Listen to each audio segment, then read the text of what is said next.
সুদ গুস্ত কইয়া সেটা গুস্তের ভিতরে ফেস দিয়ে যে আড্ডি দিয়া দাও কি রে আল্লাহ দেখেনি রে। তুমি মানুষের এটা বাড়ি দিছ, তুমি মানুষের এটা কেমনে জানি তার গুস্ত কাটার নমুনে অন্যরকম আড্ডি বিছাই রে ধরন যায় না, রান্ধনের পরে সব আড্ডি ভাইয়া উঠবে। কি শাকিল আসেনি করবা কেউ কমলো তারা যে গুস্ত কিনা সুদ গুস্ত কিনা বেছে দেখে যে আড্ডির লেগে গুস্ত বেচা হয় না। কাস্টমারে কয় দুইটা সুদ গুস্তের টুকরা দিবেন, দিবেন দুই টুকরার ভিতরে দুইটা যদি আড্ডি দিয়ে বইয়া থাকে তো আমরা খায়াম কিতা কথা তো ঠিক। এবারে তো সুদ গুস্ত কিনা চার ডেইলো করতে ওই যে তেমনি ফ্যাস দিয়ে ভিতরে পড়ে চার দিটা তাহলে এই জায়গাটা আল্লাহ দেখেনিও। আপনি যখন লাইল ঠেলতে ঠেলতে আরেকবার ক্ষেত ঢুকালেন আল্লাহ দেখেনি। আপনি ক্ষেত কিনছেন 1 ঘন্টা 1 ঘন্টার সীমানের ভিতরে গেছে ফালা বইছেন আল্লাহ দেখেনি। কি কারবার কি কারবার কি? রোজার মাসে এত ডরাইলেন, একটা সেকেন্ড আগে খাইলেন না, অফিসটা গিয়ে দিয়ে আপনি কোন যা দেওয়ানের দিয়ালেন রোজা রাখছি নামাজ পড়া কিতা দিত আপনার কি দিত? সরকারের বেতন দেন আপনারে না দান ওইতে ওইতে দরকারে সীমানা ফাড়ি গেছেন গা। রোজা রাখতে বেড়াই আপনি ঘুষের লেগে আফাইতে রাখে যা দিবেন দিয়ালেন নামাজের টাইম যায়। এটি কি সুবাইয়া বুটবুটি চলে যায় মজবুরি বদলাইছে না তো। এই বদলানোর জন্য 24-এর 5ই আগস্টের গণ অভ্যুত্থানে আমার ছেলেরা জীবন দিল, আমার পিচ ডালা পথ রক্তে রঞ্জিত করলো, মায়ের বুক খালি হলো, বাবার স্বপ্ন ধূলিসাৎ হলো। লাভ হলো কি? সেই আমরা রয়ে গেলাম, আমাদের ভিতরে কোনো পরিবর্তন আসলো না। আমরা যদি আবার আগের মতোই শুরু করলাম তাহলে রক্তের ওলা যে রক্ত দেওয়া মানুষগুলো কিয়ামতের ময়দানে যখন আমাদের সামনে দাঁড়িয়ে যাবে লজ্জায় মুখ দেখানো যাবে না, ঠিক কিনা কও? আবু সাইদ যদি কিয়ামতের ময়দানে ডাক দিয়েছে, এই বাংলাদেশের 18 কোটি মানুষ, তোমরা জীবনের মায়া আছে, আমি আবু সাইদের মায়া নাই? আমারও যখন বন্দুক তাক করছে আমিও তো দৌড় দিলে পারতাম, আমি তো দৌড় না দিয়ে সিনা টান টান করে খেলে রয়েছি।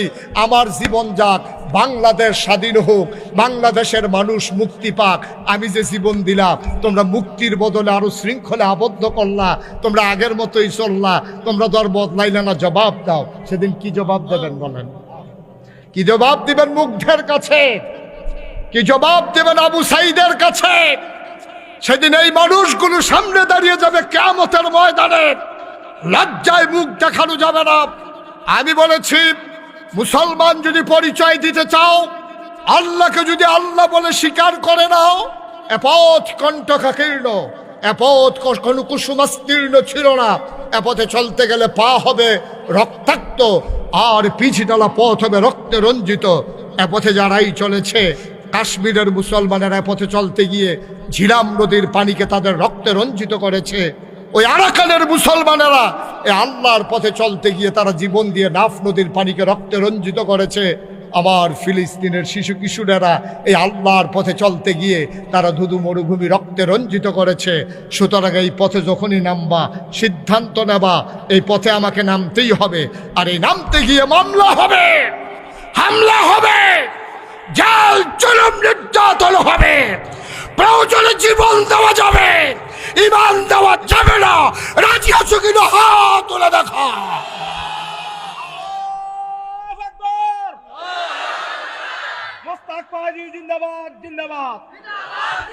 সবাই পড়ে না আমিন।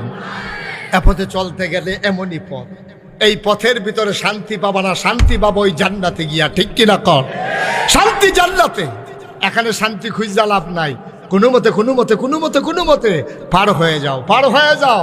ওই জান্নাতের দরজায় হুর গেলমানেরা দাঁড়িয়ে আছে তোমার অপেক্ষায়, তোমাকে ডাকছে আহলেন সাহলেন মারহাবা, মোস্ট ওয়েলকাম, আমাদের ভুবনে আপনাকে স্বাগত। আমরা সেই জান্নাতের অপেক্ষায় আছি, ঠিক কিনা বলেন? আমরা অপেক্ষায় আছি সেই জান্নাতে। আমরা জান্নাতে যেতে চাই নাকি চাই না? ভাই আপনি তো কিচ্ছু বুঝেন নাই। আপনার আব্বা গেছে কই? এই যে কামাল ভাইয়ের আব্বা নাই তো দুনিয়াতে? আছে আব্বা? আম্মা আছে? আম্মাস অসুস্থ হয়ে পড়ে রইছে। এক চাচা দেখাইয়া আমার কান্দা দিছে, হুজুর আমরা একটা চাচা অসুস্থ হয়ে রয়েছে, কিডনির সমস্যা। এই সিরিয়াল শেষ হয়ে যাইতে আছে, তার সিরিয়াল আইতে আছে। এটাই তো জিন্দেগি। কয়দিনের জিন্দেগি আব্বা, কয়দিনের জিন্দেগি? আমি তো বিভিন্ন জায়গায় যে বাংলাদেশে মাহফিলে যাই, দেশের বাইরে যখন যাই, আহারে আমি তো দেখি মানুষের কষ্ট। মানুষগুলো দৌড়ে দৌড়ে আসে দোয়া চাওয়ার জন্য। দোয়া চাওয়ার জন্য আসছে, এসে মুসাফা করে হুজুর দোয়া করে আর আব্বার জন্য। হুজুর আব্বারে রাইখে আসছিলাম, বিদেশে এসে দেখি আব্বা নাই, যাইতেও পারি নাই। গরিব মানুষ, কয় টাকা বেতন পাই, ইমার্জেন্সি টিকিট কেটেছে যাব, এই টাকাটাও ছিল না হুজুর। আব্বার শেষ মুখটাও দেখতে পারি নাই, কাফনের কাপড়টা পরাইয়া দাফনও করতে পারি নাই। গণানন্দের মুসলমান মন দিয়ে শুনো রে ভাই, তোমার আব্বা যেমন নাই, একদিন তুমিও থাকবা না। স্বীকার করো আর না করো, বাস্তবতা উপলব্ধি করো আর না করো, তুমি একদিন এই পরিণতি তোমাকে ভোগ করাই লাগবে। আমার যখন মাহফিলে যাই, বাচ্চারা এসে হাতে ধরে কান্দে, মুরব্বী বাবারা কান্দে, হুজুর দোয়া করে দেন আব্বা আম্মার কবর যেন জান্নাত হয়ে যায়। আমার আব্বার কথা মনে পড়ে যায়। 85 সালে আমি আমার আব্বারে কবরে শোয়াইছি, তখন আমি ছোট্ট মানুষ, 11 বছর। বাবা ভালো করে বুঝিও নাই বাবা কারে কয়। আমি অনেকবার চেষ্টা করেছি বাবার চেহারাটা একটু মনে করতে পারি কি না, আমি বাবার চেহারাটাও ভালো করে মনে করতে পারি না। অনেক বছর আগের কথা। মানুষ যখন দোয়া চায়, আমার গাল বেয়ে বেয়ে টপ টপ করে পানি পড়ে। তোমরা তোমাদের বাবার জন্য দোয়া চাও, আমারও তো বাবা দুনিয়াতে নাই। তোমরা যারা বাবা হারাইছো, বাবার রেখে যাওয়া জমিন চাষ করে খাও, বাবার উঠানো ঘরের ভিতরে ঘুমাও। গুণানন্দের মুসলমান মন দিয়ে শুনো রে ভাই, বাবার কথা খুব বেশি যখন মনে পড়ে, আমি যখন নাগাইশে যাই, মাঝ রাতে সবাই যখন ঘুমিয়ে পড়ে, পাখিগুলো আপন নিরে, গরুগুলো যখন ঘুমাই যায় গোয়াল ঘরে, বাবারিশ কুকুরগুলো নিরাপদ আশ্রয়ে, প্রিয়তম স্বামী প্রিয়তমা স্ত্রীকে নিয়ে ঘুমায়, ছোট্ট শিশু মায়ের বুকে মুখ রেখে ঘুমায়।